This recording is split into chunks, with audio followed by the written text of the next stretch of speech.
Okay ဒီနေ့မှာတော့ brother TZRO design လို့ပဲဖတ်လိုက်မယ်เนาะ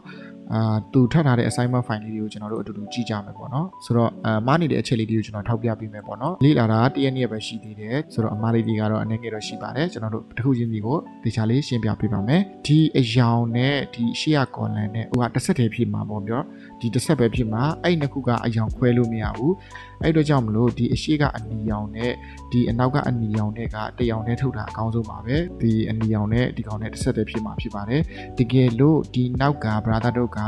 ဒီ column နဲ့ထပ်အတွက်ဆိုရင်ဒီလိုမျိုးပြောင်းပြီးပေါ့နော်ဒီရှေ့ကအယောင်နဲ့ဒီအနောက်ကအယောင်နဲ့ကိုအယောင်တစ်မျိုးတည်းပဲထားပြီးပါတကယ်လို့ column တစ်ထပ်ပဲဆိုလို့ရှိရင်တော့ brother တို့အနေနဲ့ဒီအရှိမှာဒီလိုမျိုးတိတဲ့အနီတရောင်ပဲထားပြီးတော့ဒီအနောက်ကကောင်ကိုအဖြူရောင်ထားပြီးပါဘာဖြစ်လို့လဲဆိုတော့ဒီဟာဒီဘေးက column နဲ့ဒီကောင်နဲ့ကဆက်သွားမယ်ပြီးရင်ဒီကြားကအနီရောင်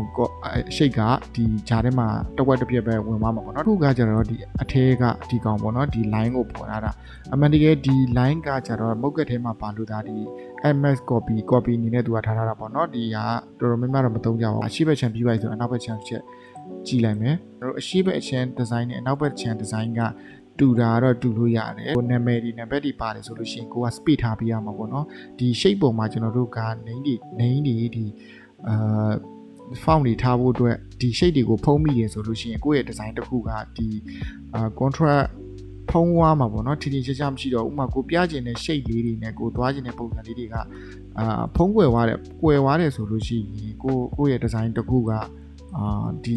နံပါတ်ကြီးတွေပိုင်းနဲ့ဖုံးသွားတာဆိုရင်တိတ်တော့မမိုက်ဘူးပေါ့ဗျာဒီမှာကကျွန်တော်တို့က color သုံးမယ်ဆိုလို့ရှိရင်ကျွန်တော်အထင်ဒီရှေ့ကသုံးထားတဲ့ color နဲ့ဒီနောက်ကသုံးထားတဲ့ color နဲ့မတူဘူးဖြစ်နေတယ်ဆိုတော့အဲ့လိုမျိုး color တွေမှန်အောင်ကျွန်တော်တို့ဘယ်လိုသုံးရမလဲဆိုတော့ဒီရှေ့မှာရှိတဲ့ဒီ color လေးကိုတစ်ပယ် clean နှိပ်ပြီးတော့ဒီ color code ကိုကျွန်တော်တို့ copy ယူရမှာပေါ့နော် copy ယူရမှာဒါကတော့ကျွန်တော်တို့ဟို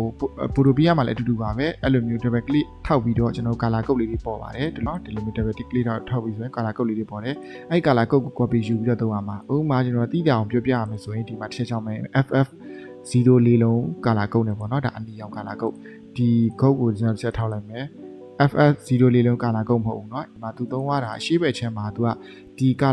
color အစွန်းကိုသူကအဖြူအောင်သုံးရတာအမှန်တကယ်ဒီနေရာမှာကျွန်တော်တို့က color နှစ်ထပ်ပဲဖြစ်ဖြစ်တစ်ထပ်ပဲဖြစ်ဖြစ်ဒီဘေးစွန်းက color ကိုအမှန်အတီယူရမှာပေါ့နော်ဒီကောင်ကအနောက်ဘက်ကျောကိုအကုန်လုံး white ပြီးတော့အသုံးပြုရမှာဗျာအဲ့အတွက်ကြောင့်မလို့ဒီနေရာမှာအဖြူအောင်သုံးထားနေဆိုရင်ရှင်ဒီအနောက်ဘက်ကျောချမ်းကိုလည်းကျွန်တော်တို့ကအဖြူအောင်သုံးပေးမှရမှာဒါမှလည်းအရှိဘက်အချမ်းနဲ့တူနေမှာပေါ့နော်အခုလိုမျိုး mobile phone နဲ့ Jersey design ဆွဲတက်ချင်တဲ့ brother တွေအတွက်ကျွန်တော် course လေးတစ်ခုဖွင့်ထားပါတယ် Jersey design ကိုအခြေခံကနေစပြီးတော့ step by step တစ်ဆင့်ကြီးတင်သွားပေးမှဖြစ်တဲ့အတွက်ကြောင့်မလို့အမလင်မှာမတိမှာမတက်မှာစိတ်ပူစရာလုံးဝမလိုပါဘူးဆိုတော့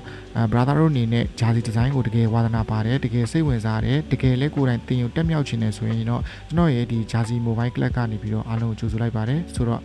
သိချင်တာရှိရင် comment မှာဝင်မေးဝါလို့ရပါတယ်နောက်ဗီဒီယိုမှာပြန်ပြီးတော့တွေ့ကြမယ်ဗျ